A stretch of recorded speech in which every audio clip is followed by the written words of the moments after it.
6 times a driver has scored his first sprint. Oh! Smith gets turned in front of Bowyer and Newman and Hamlin. Keep coming. Caution's out now. Wave them off.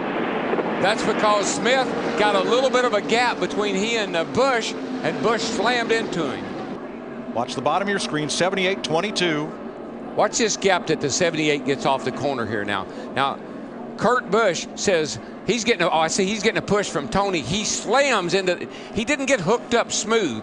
He slammed into the back of the 78, and that just turned him into the outside wall. Do you see right there? That was just too hard of a hit.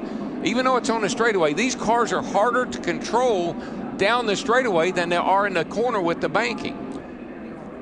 Bam. Regan Smith turned in front of Bowyer and Newman. Nowhere to go. He's 2 on.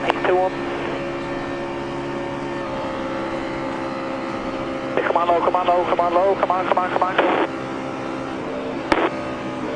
Great job, man. Great.